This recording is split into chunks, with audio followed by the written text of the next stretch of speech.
नमस्कार, स्वागत है आपका आज की खबर में। मैं हूं आपके साथ महिमा शर्मा। बढ़ते उत्तराखंड की बड़ी खबरों की ओर। हल्द्वानी में नाग पंचमी के अवसर पर प्राचीन शिव मंदिर में विशेष पूजा अर्चना की गई। मंदिर में श्रद्धालुओं ने दूध जल चढ़ाया और मिट्टी के नाग बनाकर पूजा की। इसके साथ ही मंदिर में दिल्ली, हरियाणा, यूपी समेत अन्य राज्यों से श्रद्धालु भी यहाँ पूजा के लिए पहुंचे।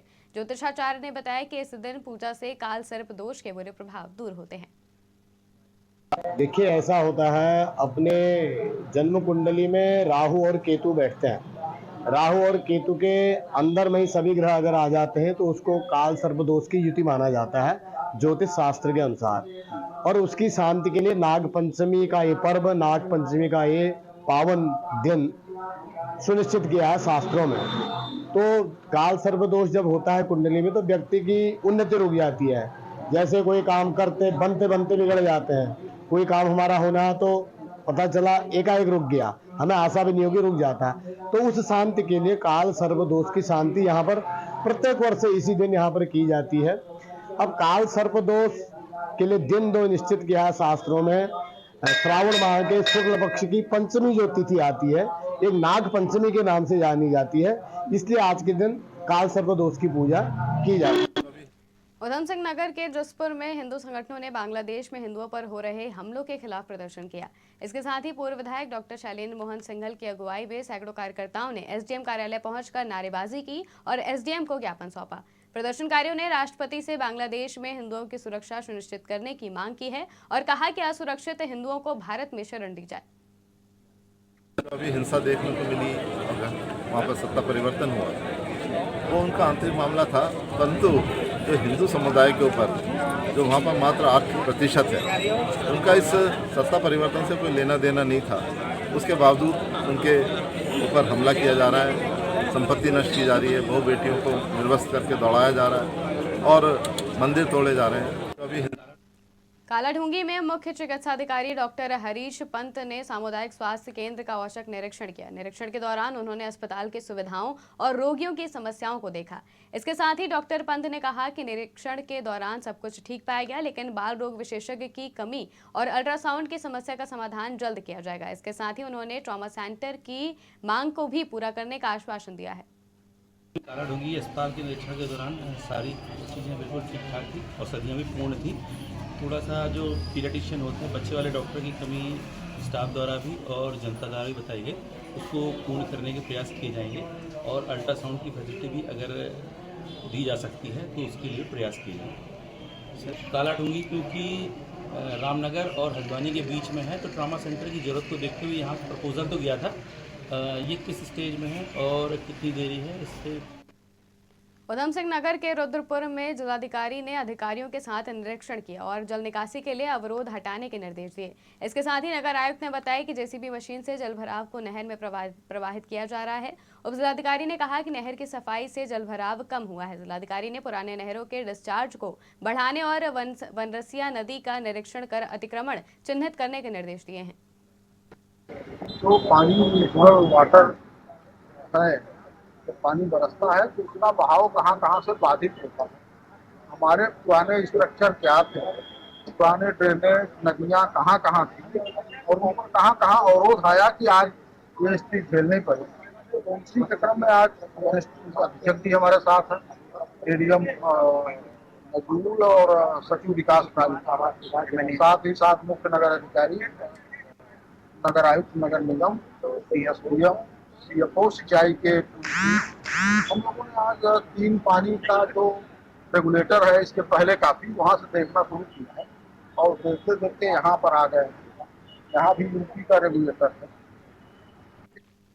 उधम सिंह नगर में एडीएम अशोक जोशी ने खटीमा में बाढ़ राहत राशि की समीक्षा की। इसके साथ ही उन्होंने बताया कि अब तक 20,000 लोगों को 10 करोड़ रुपए की राहत राशि दी जा चुकी है, लेकिन कुछ अपात्रों द्वारा राहत राशि लेने की शिकायतें आई हैं, जिन्हें स्थानीय अधिकारियों से जांच कर राहत प्रदान करने के निर्देश दिए गए हैं। 50-60 अपात्र लोगों ने राहत राशि के चेक वापस जमा कर दिए हैं। राहत के पात्र लोग प्रशासन से संपर्क करें ताकि उन्हें सहायता दी जा सके। ये देखिए, जैसा आपको विदित है कि 7 और 8 तारीख को जो अतिवृष्टि खटीमा क्षेत्र में हुई थी, तो यहाँ काफ़ी मात्रा में जल भराव हो गया था। तहसील प्रशासन द्वारा 2 या 3 दिन के अंदर समस्त क्षेत्रों का निरीक्षण किया गया और पात्र व्यक्तियों को जो राहत राशि अनुमन्य है उसका वितरण किया गया। अभी तक आपको ये पता ही होगा कि करीब 20,000 से अधिक लोगों को राहत राशि तहसील प्रशासन के माध्यम से उपलब्ध करा दी गई है। अब बीच में मीडिया में भी कुछ खबरें आई थी और कई जनप्रतिनिधियों ने जिलाधिकारी महोदय को भी ये शिकायत की थी कि कई पात्र लोगों को अभी धनराशि उपलब्ध नहीं हो पाई है और कुछ शिकायतें ऐसी भी आई कि कई अपात्र लोगों को मिल गया है। इसमें भी तहसील प्रशासन द्वारा कार्रवाई की गई थी और कई अपात्र व्यक्तियों जिनको गलतीवश देखिए मानवीय भूल है, क्योंकि इस प्रेशर था कि अधिक से अधिक लोगों को जल्दी दिया जाए और राहत दैवीय आपदा के तहत ये रूल भी है कि जितनी जल्दी हो सके उतनी जल्दी धनराशि का वितरण किया। गदरपुर थाना पुलिस ने वाहन चोरी के मामले का एक बड़ा खुलासा किया है। पुलिस अधीक्षक उधम सिंह नगर मंजूनाथ टीसी के अनुसार गदरपुर पुलिस ने सीसीटीवी फुटेज और मुखबिर की सूचना के आधार पर दीपक उर्फ साबी को गिरफ्तार कर लिया है। आपको बता दें कि चोर के पास से चोरी की गई 16 मोटरसाइकिलें बरामद की गई हैं। पूछताछ के दौरान चोर ने बताया कि वो कमजोर और बिना लॉक वाली मोटरसाइकिलों को चुराकर गाँव में सस्ते दाम पर बेचता था और उसके खिलाफ कई अन्य वाहन चोरी के मामले और गैंगस्टर अधिनियम के तहत मामले दर्ज हैं। माननीय मुख्यमंत्री महोदय का निर्देश रहता है अपराध मुक्त उत्तराखंड हमें बनाना है।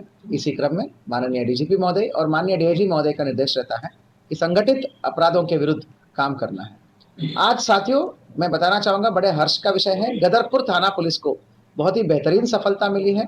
संगठित अपराध में एक बहुत अच्छा इन्होंने काम किया है उनके विरुद्ध। तो मोस्ट इम्पॉर्टेंट एक मिडिल क्लास परिवार को बहुत आहत पहुंचाने वाला एक अपराध होता है बाइक चोरी। तो आज गदरपुर थाना पुलिस को बेहतरीन सफलता मिली है। एक ऑटो लिफ्टर का, एक शातिर ऑटो लिफ्टर की गिरफ्तारी हुई है। उत्तराखंड के उधम सिंह नगर जनपद में तुमड़िया डैम पर अवैध मछली कारोबार चलाने का मामला सामने आया है। आपको बता दें कि 3 महीने तक मछली पकड़ना और बेचना प्रतिबंधित है, लेकिन ठेकेदार लाखों की मछलियां निकाल कर बेच रहे हैं। ग्राम प्रधान की शिकायतों और वायरल वीडियो के बावजूद भी अधिकारी कोई कार्रवाई नहीं कर रहे हैं। ग्राम प्रधान का आरोप है कि अधिकारियों की साठगांठ से ये कारोबार चल रहा है।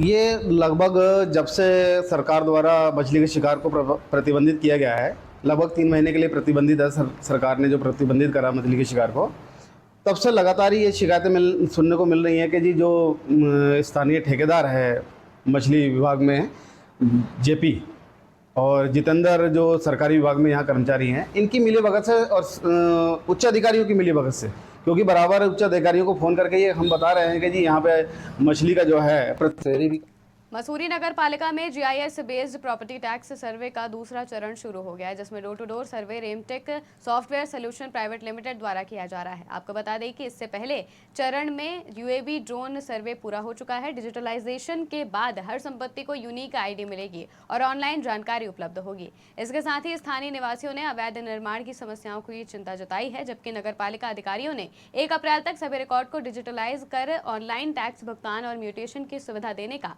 आश्वासन दिया है। शहरी विकास विभाग द्वारा पूरे उत्तराखंड में जितने भी निकाय हैं उनमें फेज वाइज ये डिजिटलाइजेशन का कार्य कराया जा रहा है। इसमें फर्स्ट फेज में 4 निगम लिए गए थे और सेकंड फेज में ये 10 निकाय हैं, जिसमें मसूरी भी है। और इसमें ड्रोन सर्वे हमारा कंप्लीट हो चुका है और डोर टू डोर सर्वे होना है, जो टीम घर पे जाएगी और उसकी पूरी डिटेल लेगी। उस सर्वे के बाद हमारा ये उम्मीद है कि 1 अप्रैल से हमारा ये सारा सिस्टम ऑनलाइन हो जाएगा और इससे पब्लिक को ऑनलाइन टैक्स जमा करने की, ऑनलाइन म्यूटेशन की सुविधाएं मिलेंगी, तो उन्हें नगर पालिका नहीं आना पड़ेगा। शहरी विकास निदेशालय की तरफ से ये प्रोजेक्ट असाइन किया गया है, जिसमें 10 यूएलवीज का हम लोगों को प्रॉपर्टी सर्वे करना है। ये मल्टीपर्पज हाउस होल्ड सर्वे है। यहाँ पे सारा हमको डिजिटल रजिस्टर बना के देना है, जो कि जीआईएस बेस्ड होगा। अब जैसे आप देखते हैं कि पुराने नगर पालिका या नगर निगम में जितना भी अभी जो रिकॉर्ड्स हैं वो सब पेपर्स पे हैं। अब ये गवर्नमेंट ऑफ इंडिया और उत्तराखंड गवर्नमेंट का ये मिला जुला प्रयास है, जिसके तहत ये डिजिटलीकरण हो रहा है सभी रिकॉर्ड्स का। इसके तहत हम प्रॉपर्टी की सारी, आपके क्षेत्र में पड़ने वाली प्रॉपर्टीज़ की हम सारी इन्फॉर्मेशन जो है वो निकालेंगे कि किसके नाम प्रॉपर्टी है, कितना एरिया है, क्या चीज़ है, मतलब ईच एंड एवरीथिंग। इसके साथ साथ कहाँ रोड्स हैं, कहाँ पार्क हैं, कहाँ आपका नदी है, कहाँ नाले हैं, रिवर्स हैं, और कितना ओपन लैंड है, कितना ओपन प्लॉट है, कितना कवर्ड एरिया है पूरे एरिया का, यूएलबी एरिया का, ये सारी चीज़ें जो हैं। उत्तराखंड के रामनगर में पत्रकारों पर बढ़ते उत्पीड़न को लेकर पर्वतीय पत्रकार महासंघ ने रामनगर में बैठक की। बैठक में महासंघ के प्रदेश संरक्षक अनिल अग्रवाल ने चिंता जताई कि पत्रकार पर जानलेवा हमले और फर्जी मुकदमे बढ़ रहे हैं। संगठन जल्द ही प्रशासन और मुख्यमंत्री से इस मुद्दे पर वार्ता करेगा और उत्पीड़न के खिलाफ सख्त कार्रवाई की मांग करेगा। उत्तराखंड में पत्रकारों का उत्पीड़न की घटनाएं बहुत घटित हो रही थी। इसी को लेकर हमने उत्तराखंड के अंदर एक पर्वतीय पत्रकार महासंघ का गठन प्रदेश स्तर पर किया है और हम लगातार पत्रकारों के उत्पीड़न के खिलाफ मुख्यमंत्री से भी मिल रहे हैं और वरिष्ठ अधिकारियों को भी अवगत करा रहे हैं और हमने वरिष्ठ अधिकारियों सहित मुख्यमंत्री सहित सबको ये अवगत करा दिया है। उत्तराखंड में पत्रकारों का उत्तराखंड में रामनगर के सल्ट लेक में भारी बारिश के कारण पनियाली नाला उफान पर आ गया है, जिससे एक पिकअप नाले की चपेट में आकर बह गया, लेकिन ड्राइवर ने सूझबूझ से बाहर निकलकर जान बचा ली। आपको बता दें कि यह हादसा तब हुआ जब दिनेश नामक ड्राइवर नाले को पार करने की कोशिश कर रहा था। पुलिस ने अपील की है कि उफनते नाले को पार करने की कोशिश न करें, इससे जान का जोखिम हो सकता है। ये उसके बाद हमारे भगराकोट से हमारे भाई साहब थे, गाड़ी लेके घर को आ रहे थे खाना खाने के लिए, तो नाला एकदम से अचानक से बहुत तेज बढ़ा, जिसके कारण कि वो बह गई थी गाड़ी। वो तो निकल के अपना गाड़ी में से निकल के आ गया था, पर गाड़ी बह गई नाले में से। ये पनाली नाले की बात है, मोहान में पनाली नाला। नहीं, चोट वगैरह नहीं है, ठीक है वैसे सब। उत्तराखंड में टनकपुर के पूर्णागिरी धाम जाने वाले मार्ग पर एक दर्दनाक हादसा हो गया। हादसे में सुबह एक मैक्स जीप नाले में बह गई। आपको बता दें कि जीप लगातार बारिश के कारण उफनाए किरोड़ा नाले में बह गई। रेस्क्यू अभियान में 7 लोगों को बचा लिया गया है, जिनमें से एक 14 वर्षीय किशोरी की उपचार के दौरान मौत हो गई, लेकिन 2 लोग अब भी लापता हैं। फिलहाल प्रशासन द्वारा खोजबीन जारी है। उत्तराखंड की खबरों में फिलहाल इतना ही। देश और दुनिया की तमाम खबरों के लिए देखते रहिए आज की खबर।